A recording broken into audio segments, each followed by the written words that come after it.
Well, thank you very much for joining us in Scotland tonight. Let's start with this vote this evening in the House of Lords, a majority of 98 saying that Parliament should have a meaningful say at the end of the Brexit process. Now, Ian Duncan, given what the Supreme Court said on this issue, this is Parliament surely just doing its job. I would agree. I think Parliament should have a meaningful say on this. This is a big issue. We've got to make sure that every single voice is heard from across the political spectrum. It's right that it should be so. This will return now back to the House of Commons, and again, it will be discussed once more there. The timetable of the Prime Minister seems still to be on track, but the Parliament must play a key role in this. Do you have any suspicions, David Coburn, that a meaningful say is effectively a trigger for members of the House of Commons where we know there is a comfortable majority in favour of Remain to attempt to derail a vote of the British people? Yes, and I think it's disgraceful that a bunch of people chosen from the ranks of the unemployed to sit in the House of Lords should be trying to overthrow the opinion of the British people, which has been quite clearly given, and we should just move ahead. And I'm sure that is part of the ploy. David Martin, this was a Labour-led amendment in the House of Lords today. Why are Labour members of the House of Lords rather more robust on the issue of asserting the sovereignty of Parliament than some Labour members of the House of Commons? Good question. I'd like to know the answer to that myself because I believe Labour MPs have shown a distinct lack of courage in the face of the referendum result, and they should be out there campaigning to get the best possible deal for the United Kingdom as we leave the European Union. I think it's a shame that they've taken the House of Lords to do this, but I welcome the House of Lords vote, and I hope they will show courage in other areas as well. In constitutional terms, Alan Smith, do you read this since the Supreme Court have said it is the sovereignty of Parliament that governs a process, not prerogative powers or the will of the Prime Minister, that the eventual negotiated exit will have to be rubber-stamped by the House of Commons and that the House of Commons can veto it? There's a lot of water to flow under this bridge yet, and I think any degree of scrutiny from anywhere of this process has to be welcomed. I mean, let's remember that the starting position of the UK government on this was to not involve the UK Parliament at all, or indeed anybody else's, including ours in Scotland. So the European Parliament is going to have a meaningful say over whatever Brexit is. Brexit will need to be signed off by this place. So it's logical that there should be a parliamentary vote in Westminster at the start of the process. Surely we should have a vote by the end of the process once we know what it actually is. Because this vote was presented within the EU referendum campaign as a consequence-free vote. It was everything you like you'll be able to keep, everything you don't like you'll be able to get rid of. Let's see what the consequences actually are. This process hasn't even started yet. Of course, in terms of the UK position, the Joint Ministerial Committee are meeting, depending on who you listen to. Is it a genuine consultation or not?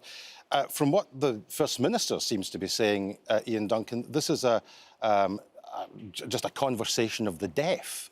Well, I suppose she would say that, wouldn't she? That's almost in her mantra. No, as far as I'm concerned, no, I'm very clear right now that we're going through a process which is complicated and difficult, and the elements which are being put forward are being considered seriously, and they need to be. But the problem we will face is there'll be a number of different asks from different parts of the EU, and we've got to get this right. Each needs to be heard and listened to and counterbalanced one against the other. We still need to be united. So the key thing right now is there'll be one negotiation that will take place. The UK will be negotiating with the EU. We need to be united. We are, after all, better together in that negotiation. It is entirely open to the UK government to take into account the interests of Scotland, the interests of Northern Ireland, the interests of Gibraltar, London, Wales as well. And we've engaged in good faith in that process. And the door is still open to them to actually pay it meaningful consultation, meaningful actually incorporation of the Scottish position within whatever Article 50 is in the UK's notification of it, or not. And the people of Scotland are paying close attention to that. We were told we're a partnership of equals, a family of nations, all of that stuff. We voted very clearly to remain within the European family of nations. The Scottish Government has put forward really hard worked out, meaningful proposals to keep us in the single market, which are achievable with political goodwill.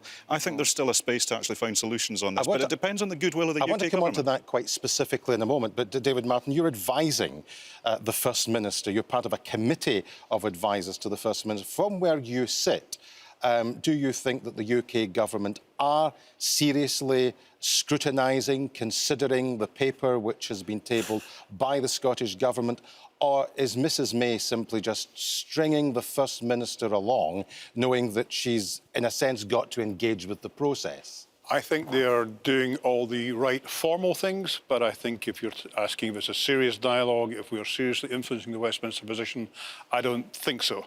And actually on this I agree with Alan that the position that the Scottish Government's put forward is full of difficulties, very difficult to deliver, but actually is a meaningful contribution to the debate that we should at least be entering into serious dialogue, not just with Westminster, but also with our European partners to see what we can salvage for Scotland out of this Brexit process. David Coburn, should the Scottish Government be consulted at all?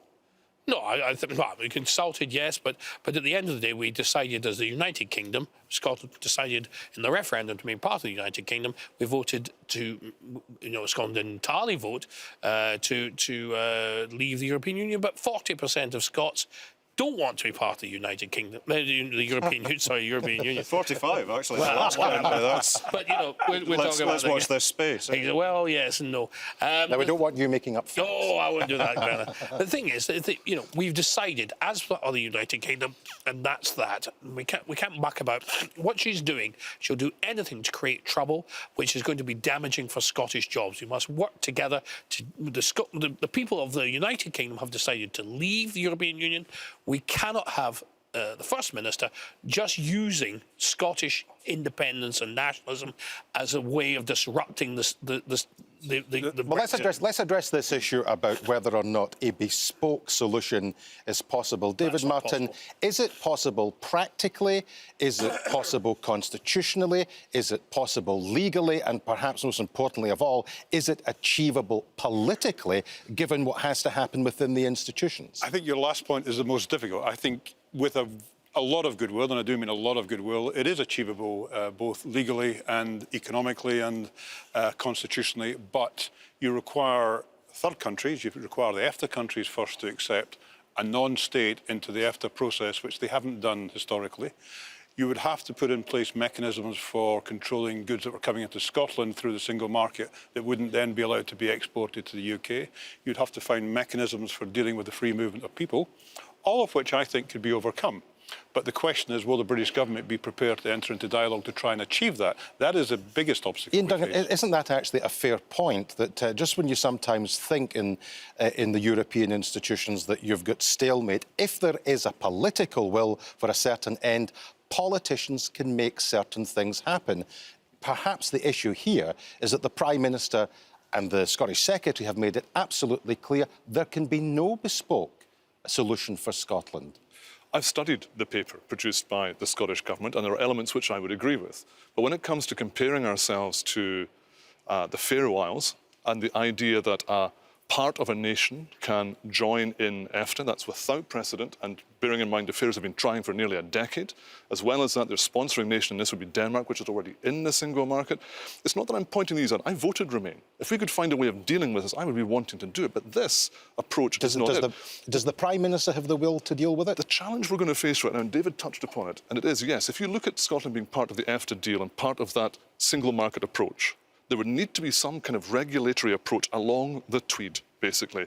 And as the UK began to broker trade deals with the rest of the world, and Scotland was limited in its trade deals with the rest of the EU, that border will become harder and harder and harder. Let's just be clear before you move on, Bernard. Yes, David, I don't support independence and I don't want to see a hard border, but under the proposals that have been put forward, there would be no need for a hard border. There are technological ways, technology could be used to stop a hard border and to monitor goods that were coming to Scotland under this agreement to ensure they weren't being used as a backdoor entry into the UK market. We could have that at the beginning, but as it evolved, it would be very difficult because as far as I can work out right now, the precedent is the big issue. Right now, no part of another nation's ever gotten into EFTA, full stop. Now, if you go on to that, you could eventually get there, but that could take an awful long time.